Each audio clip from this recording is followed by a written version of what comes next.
I'm tired, so tired that I could rip off my dick and throw it against the wall.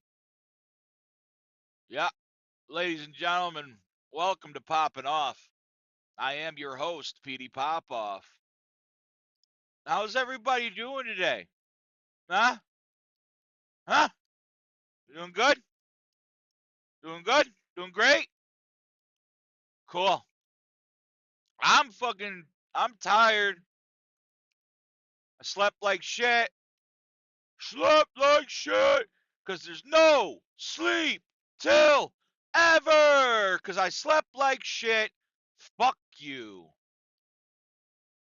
So, yeah, dude. It's been an interesting couple days. Uh, excuse me. When this podcast comes out, Charlie Kirk is dead. Jimmy Kimmel got canceled. Jimmy canceled. Jimmy Kimsels. Jimmy's gone, dude. Let's talk about it. Uh, where do we begin? So we'll start with Charlie, right? We'll start with Chuck. I don't know much about Chuck. The only shit I know about Chuck is the shit that I've seen on the internet, the little clips here and there. I didn't listen to his podcast. Like I wasn't a fan of his. And when I say I wasn't a fan of his, it's not that I disagreed with him and I wasn't a fan of his. I'm saying I wasn't a fan of his because I didn't listen to him. Uh, couldn't really give you any feedback on the guy. I see what people are saying, that he spread hate and blah and this and that. And I'm just like, all right, here's my thing, right? Is, you know, just because you disagree with what he's saying doesn't mean that he was spreading hate.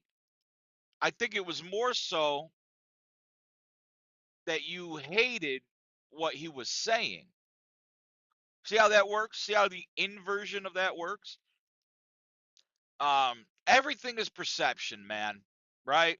Like if the guy's saying something that goes against your core beliefs and your core values, then innately you are going to think that he is spreading hate. And that is not the case. It is only the case to you if you disagree with him. To people that agreed with him, to people that agreed with his beliefs, to people that shared the same values and core fundamental values, he was probably preaching gospel, right? So there's two opposing ideologies, and it's super unfortunate. I saw the video. It was fucking traumatizing. You don't ever like to see that, Like it's fucking gross. Um on a deeper note, you can trace this shit back all through history, and I don't want anybody to think that I am putting Charlie Kirk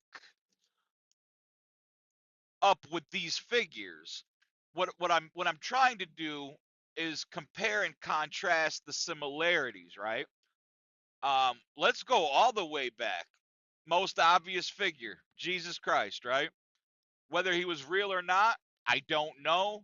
We'll say he was, just because there are evidences other than the Bible that this guy was real. And the story that I know is that this dude, Jesus Christ, was going against the grain. He was going way against the grain of what the rule and the law was at the time. Um, he was developing a cult following that was turning into a mass following. He had grabbed the attention of the people,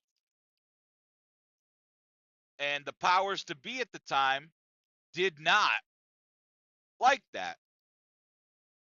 They needed to contain that. because it was taking power away from them. They labeled him a heretic, no different than a witch. They killed him, right? Um, President Lincoln. Well, shit, we can go to Julius Caesar, right? Like Julius Caesar, Senate backstabs him because he was going against the grain. He had a nice little following. People were listening, right? Uh, President Lincoln.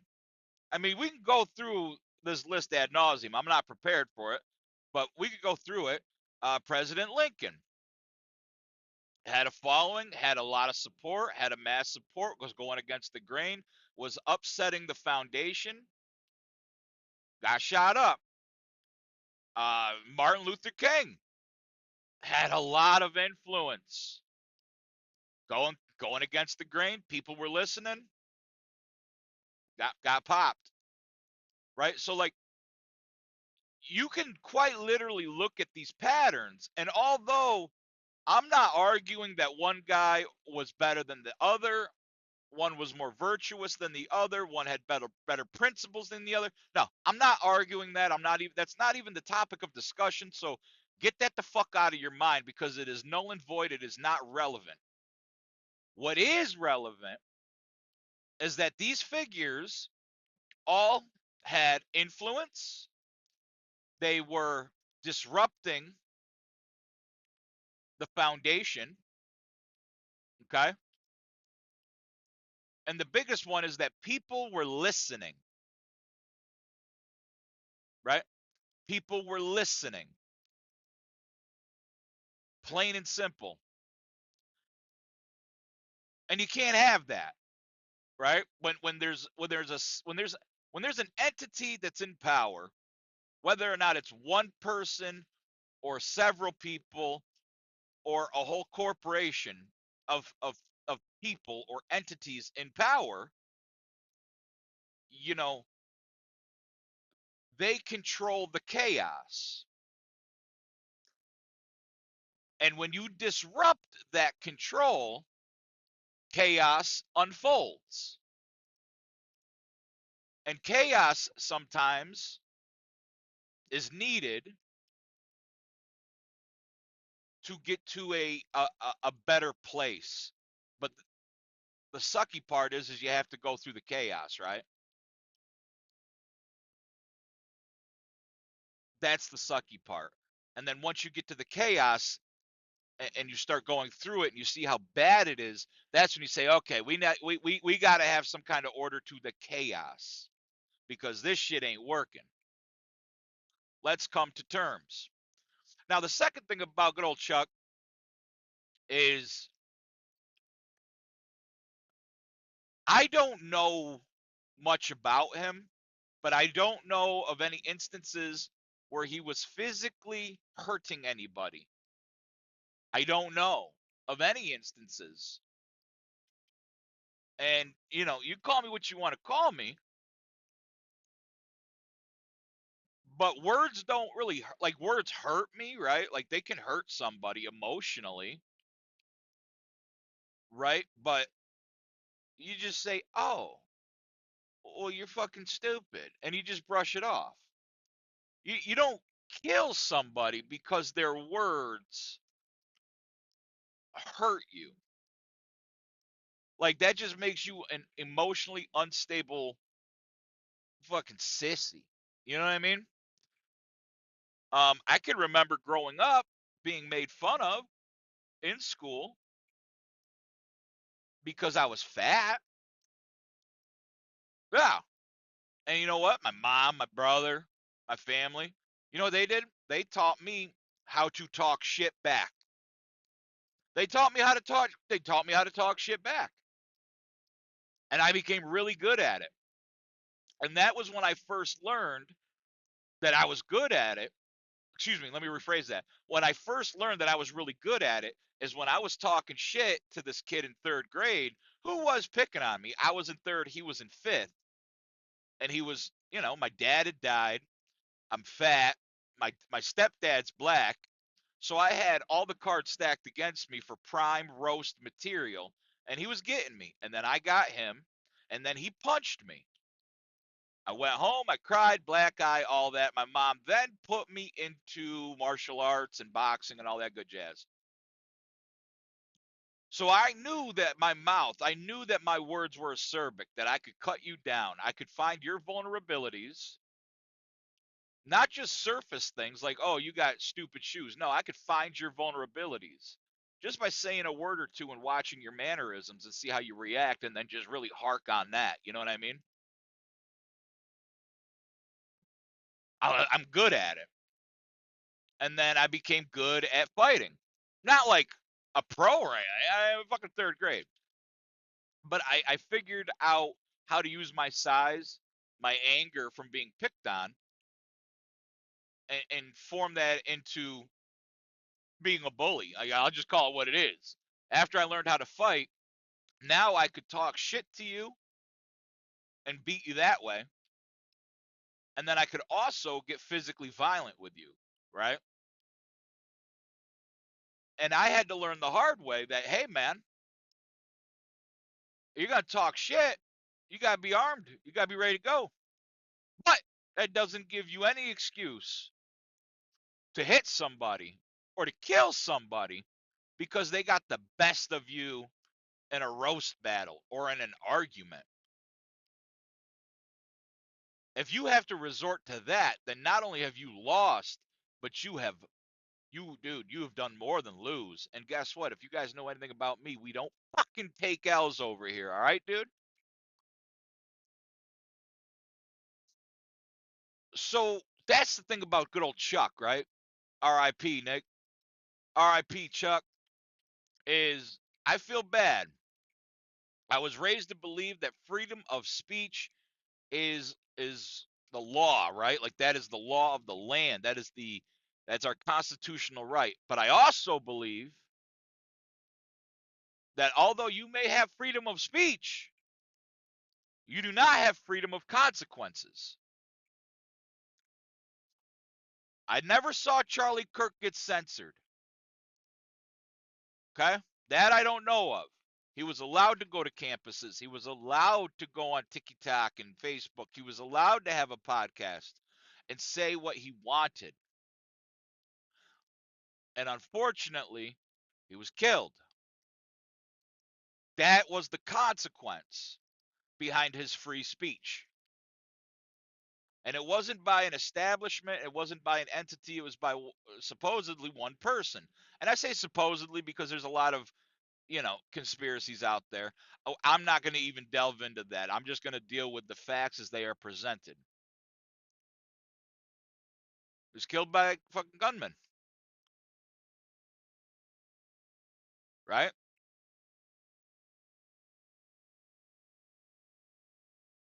Our Constitution, First Amendment, it says you have the freedom of speech. And businesses, government institutions, etc., are to abide by that. But nowhere does it say that single male entities, single male people, individual person has to abide by that, right? They're supposed to, but people break the law all the time. He broke the law. Now he's got to deal with the consequences and the repercussions of his actions. And that's just how it works, ladies and gentlemen. I mean, is it unfortunate? 100%. 100%. It sucks. It sucks. But hey, this is just cause and effect, man. It's cause and effect. It's happened all throughout history. And I promise you, it's going to happen again. It's going to happen again. People are just in an uproar because it's the newest, most sensationalized thing, right? It'll happen again. Guaranteed. Been happening all throughout history. It's going to happen again, you know? And I don't want anybody to get this misconstrued. I'm not giving the guy a pass for doing what he did. Not at all. He's a fucking scumbag. and he deserves the death penalty. I personally feel that.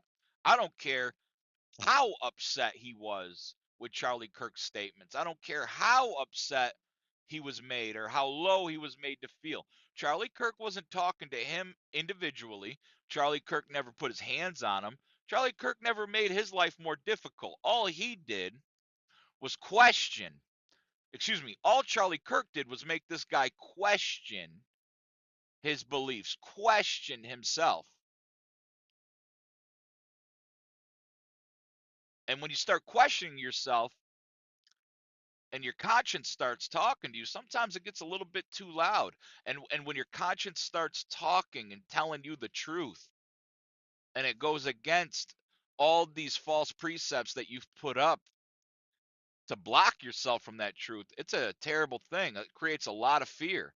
And either your brain tells you you got a couple ways to go. Either I can believe my conscience and follow that truth, or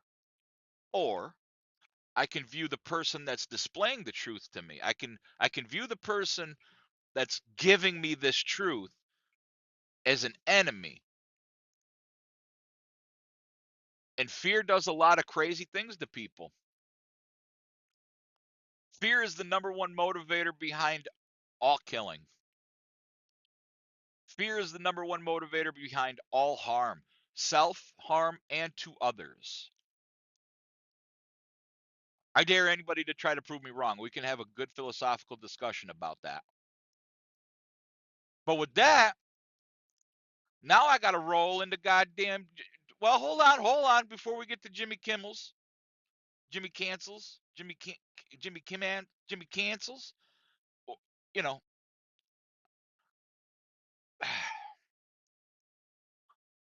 the one thing I would have liked Charlie to have done is to show a little bit more discernment. And this is a tough one to say because there's two parts. There's a few parts of my brain at work right now, right? There's one part of my brain that's like the fearful side, the cautious side, right? That says, well, dude, you're going into college campuses, which are known historically to be pretty liberal hotspots. It's known.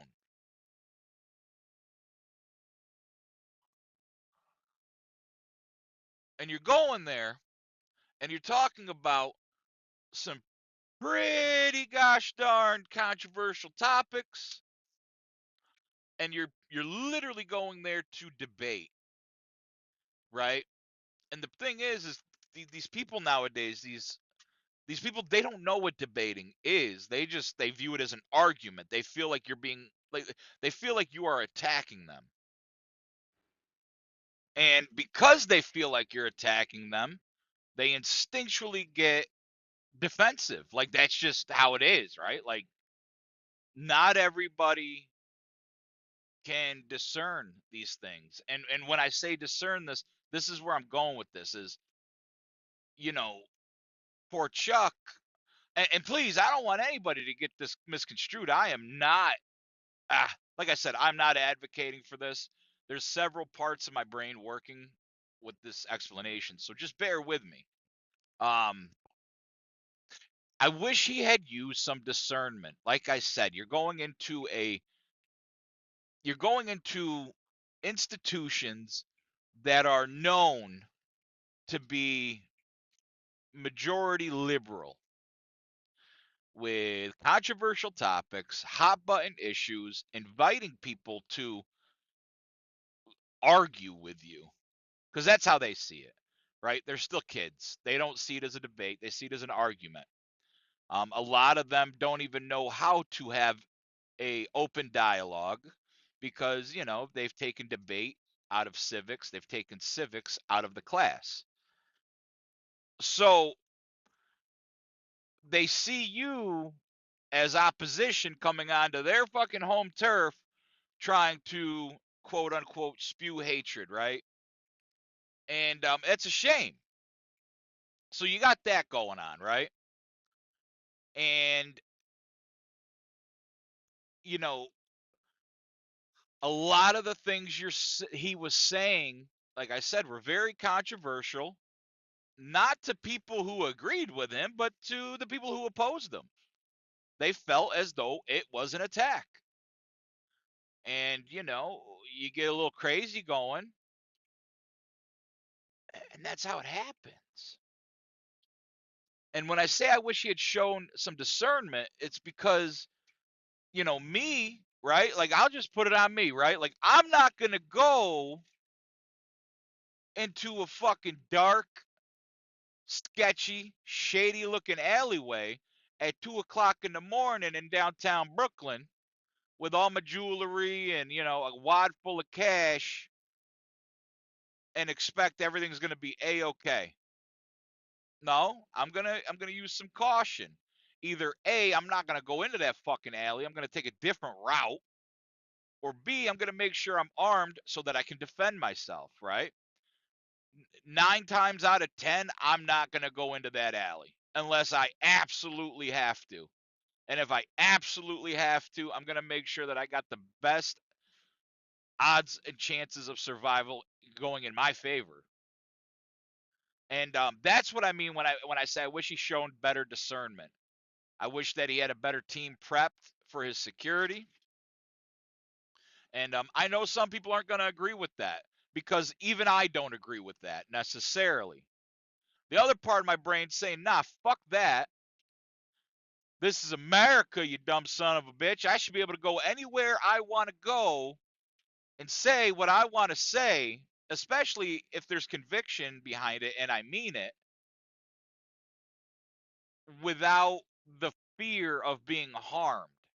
Right? And even my analogy, right? Like, I'm going onto a college campus to speak. I'm not going into an alleyway in Brooklyn, right? So that's the other part of my brain that's working, right? The ego side. Because that's what I really feel. The ego part of me is like, dude, I should be able to go wherever I want and say what I want, especially if I'm not being harmful. But that therein lies the problem. And if I'm putting myself in Chuck's shoes. If I was Chuck, I wouldn't see necessarily what I'm saying as harmful. I would just see it as the truth. But that's the tricky thing about perception, is even though I might be saying my truth, you might not view it as your truth. My truth is not necessarily your truth. Right? There's layers to this psychologically. There's layers to this.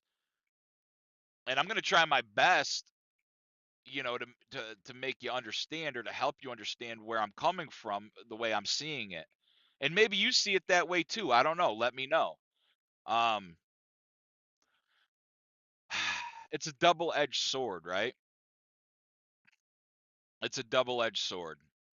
I would have liked him to have shown better discernment. And this is going to be awfully inflammatory, this next statement. And I don't mean for it to be inflammatory. I'm just giving you my opinions and my thoughts, right? Is also Chuck was not stupid, all right? He was not a stupid individual, but he was not a stupid individual by any means, by any stretch of the imagination.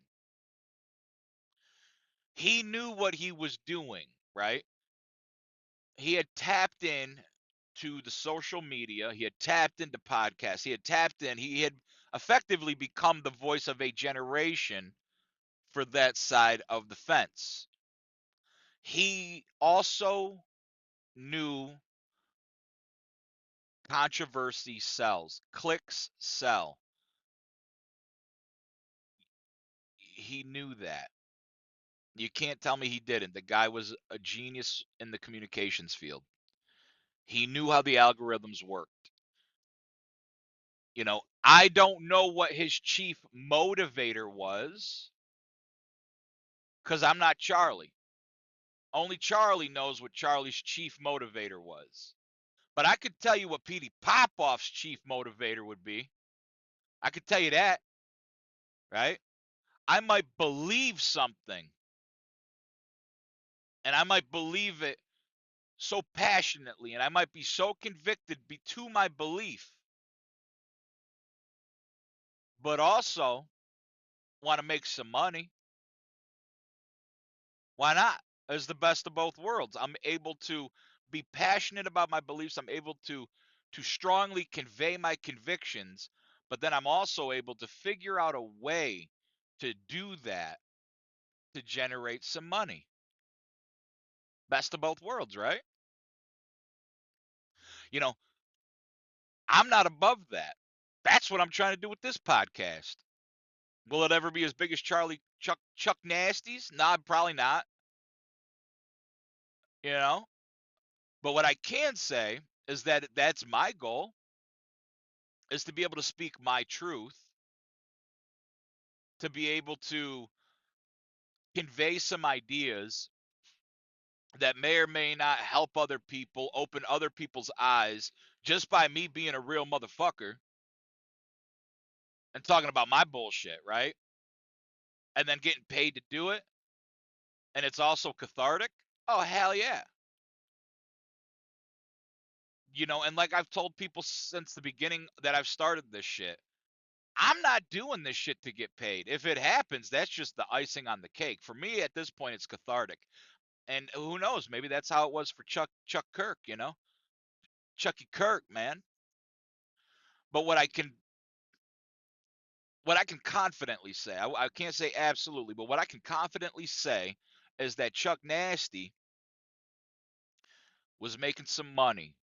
He had made a name for himself. He was really getting into the field with his movement. He had become larger than life. Actually, now he is larger than life, quite literally. No pun intended. He is larger than life, right? So again, I don't know what his chief motivator was. It could have been several motivators. But what I do know, and what I can confidently say, is that when you're stirring the pot, knowingly stirring the pot,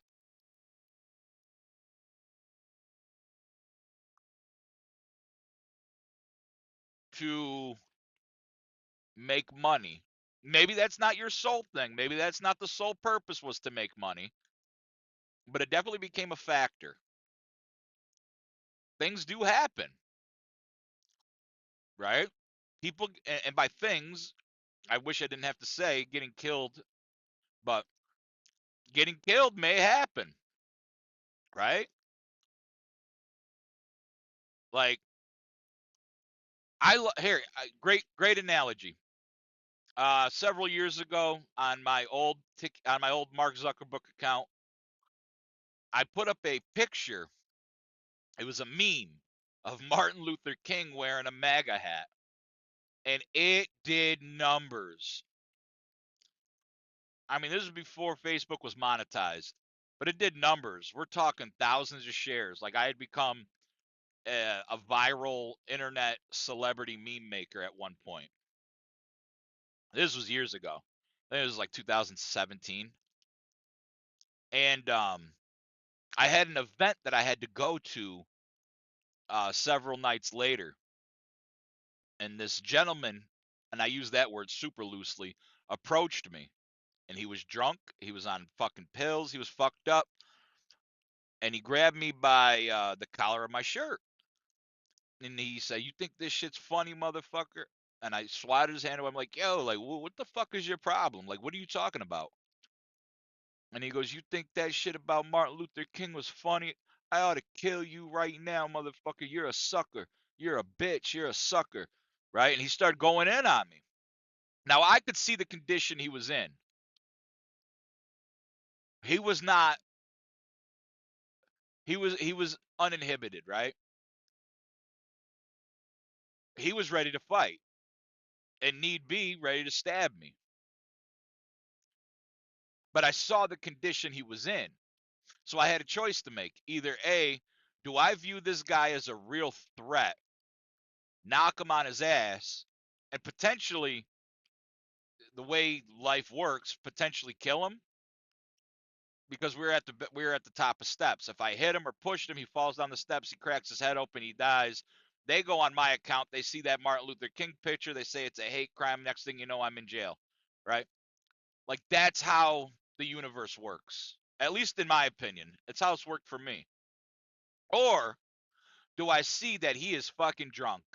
He's on pills. He's talking shit because I upset him with a meme. And do I just keep it moving and be like, yeah, hey, man, you got it. Sorry. My apologies.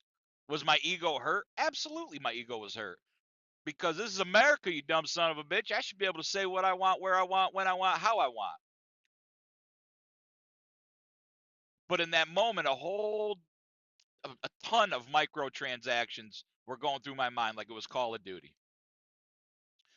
I say, hey, man, you got it, dude. It was just a meme. It was for the giggles. It was for the attention, dude. My apologies if it upsets you, dude. And, you know, I walked back into the building to the venue that I was performing at, watching over my shoulder with my hand ready to go. You know, even though he had threatened me and he was ready, he didn't put a hand on me. So I couldn't neutralize a threat, right? So that's where the analogy comes into play is I knew what I was doing. I was stirring the pot and there was consequences that came with stirring the pot. There just was. Do I agree with the consequences? Absolutely not. But that also taught me a very valuable lesson that people are unfucking hinged. And if I am going to make salacious comments, if I'm going to make fucked up memes, if I'm going to make humorous shit that I think is humorous, I have to be willing to understand and entertain the fact that there are people out there who are fucking loony and cannot handle their emotions and may try to hurt me. Now, I'm not saying old Chucky Kirk didn't realize this. I think a part of him felt like he was untouchable because, in his words, he was speaking God, right? He was speaking the gospel. And I wish that I could be that disillusioned with how the world works. But the fact of the matter is I know the evil that men do. I have a pretty good grip on how people think, on people's reactions. I have a pretty good grip on psychology. I am by no means a genius, but yeah, I think this all could have been avoided. I think it all could have been avoided, and that's where I stand with that. We have this, we have the freedom of speech, but we don't have the freedom of consequences. And like I said, I don't want anybody to think that I am advocating or entertaining or thinking that this was an appropriate course of action. It absolutely wasn't. It was fucking scumbag shit by low life, emotionally fragile sissies. And then you hop online. I had to take a break from going online because I see people celebrating. I'm like, oh, you're all cooked. You're all cooked. People celebrating and rejoicing the fact that this man was gunned down. I'm like, oh, you're all fucking scum. Don't even look at me. Made me lose a little bit of faith in humanity. So I had to take a break from social media. Well, not take a break, but just avoid it for a few days because it's like, oh, this is humanity. And then I had to realize, I had just what I got done saying. I had to realize that there's a very small marginalized group of people who think this way. I, I do not believe that it is the sole, I do not believe it is the majority of people who think this way. I think it is a small, marginalized, fearful, scared little community of incels and bitches who think this way and who don't have the emotional maturity or growth to see something different than their own little fucking echo chamber. It's the same little fucking group of incels and sissies who are given participation trophies because they went 0-7 on their fucking daddy's soccer ball team. That's what I think. I don't think it's a liberal thing. I don't think it's I don't think it's a democratic thing. I don't think it's a Republican or a far right conservative thing. No. I think you got radicals on both sides who do dumb shit because they're sissies. And they're so tightly wound up to their convictions that they can't ever dare see the forest from the trees. That's what I think. Which also brings me to the Jimmy cancels. Jimmy Kimmel cancels. Jimmy cancel Kimmels. You know, I heard what he said, and I don't think it was bad. The only thing I can really see is that his words, the way he labeled MAGA as a gang, and then tied that kid to MAGA. I could see where he's stoking the flames as opposed to putting sand on them. And at this point right now, we don't need any more people stoking the flames. Right? We don't need that. That's really the only thing I can see. Whether or not it's true or false, I don't know. I don't know if the kid was a fucking MAGA supporter. I don't know if he was a liberal. I don't know. Hey, hey,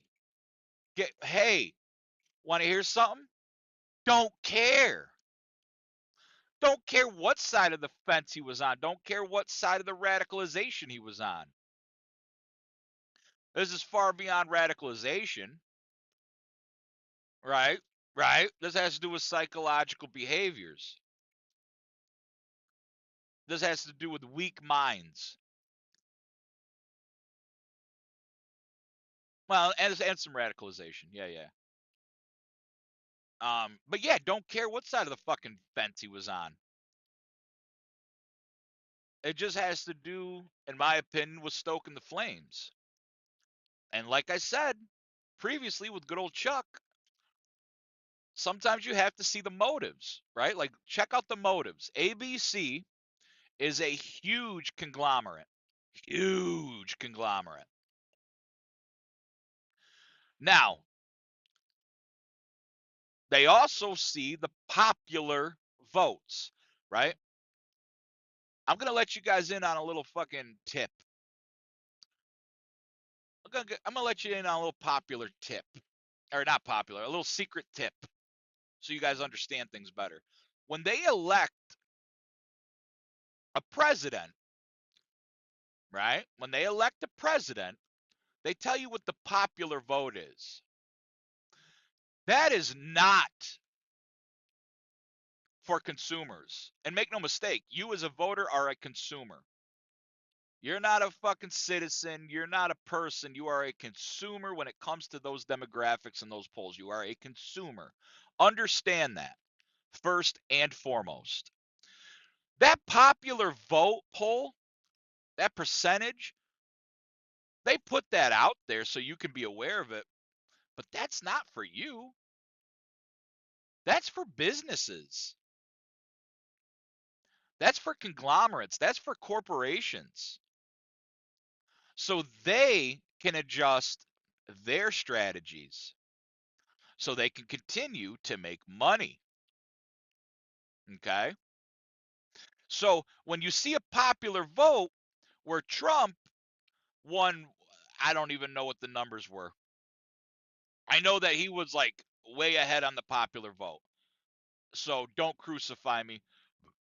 We'll say 70-30. And that could be wildly inaccurate. But I do know that he was ahead quite substantially on the popular vote. So let's just say it was 70-30, right? For shits and giggles. Okay? Businesses, conglomerates, corporations, they see, holy shit. The consumers overwhelmingly voted for this candidate for his ideals and for his strategies. So, guess what they do? They cater to the populace. They do not cater to the opposition. Right? Making sense now, you fucking retards? That's why you're seeing a lot of ads that are a little bit more leaning to the far right. That's why you see Netflix not really giving a shit about transgender jokes. That's why you see a lot of these conglomerates, these companies, these corporations moving further away from the far left. Right? Is it making sense? Is it starting to track? So even though Jimmy Kimmel, in my honest opinion, as a pretty reasonably sound man, I didn't really see what he did was so bad or inflammatory, other than stoking the flames a little bit, right? He didn't make any off-color joke, nothing like that. He just kind of put the blame on one person and kind of looped in a whole group of people into that.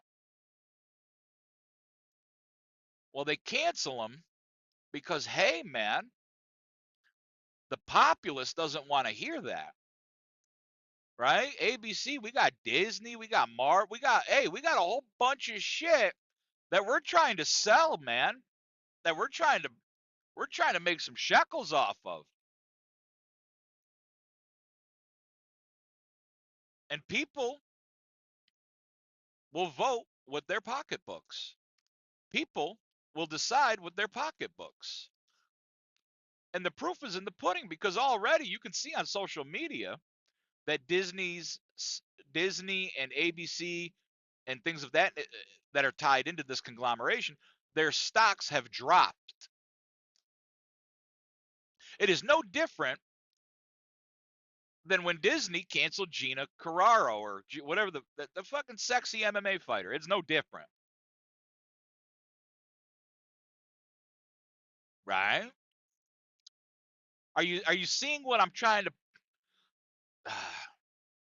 If you don't see what I'm trying to put out there for you, you're hopeless. You're hopeless. Follow the money, dude. If you think people, corporations, conglomerates, businesses are doing what they're doing because of your best interest, you're out of your fucking mind. They're a business. It ain't personal. It's just business. You ever heard that saying? It ain't personal. Got to make my shekels. Got to make my money. And guess what? Guess what? Their business strategy is, well, this side of the populace, 70%, we're going to cater to them. We're going to suck their dick from the back with a thumb up the ass and get the shekels from them. And then guess what? When the populace goes the other way, the businesses will revise their strategy and go that way. That's just how it works, you fucking retards, dude. That's just how it works. All right? I firmly believe that Jimmy Cancels will be back. I really do. As soon as their PR team can put together a nice little strategy to clarify his comments, give him more time to speak within context and really clarify and make it all nice and happy so that all sides are okay with it, I think we'll see him back. Because like I said, it's also a business. They don't want to miss out on that 30% of the other side either, right? They don't want to miss out on any of it. But if they have to, they're going to pick the side that's giving them 70% over 30%. You know what I mean? So with that being said, ladies and gentlemen, you can all go fuck yourselves. It's your boy PD PopOff. I know this has been a long one. Hopefully, it's been a little bit insightful. If you're into retarded memes, if you're into fucked up videos, dumb shit, shit that you're not supposed to take so seriously to the point where you want to kill someone, check me out, man. I'm on all social medias. I'm on the Tik Tok. I'm on the Mark Zuckerberg. I'm on the Clapper. I'm on X, Instagram. I'm on the YouTubes. Make sure you like and subscribe. PD PopOff or PD Pops. It's all out there. Check the links in the description. Have a good one. Stay safe. Keep your head on a swivel. And off you go.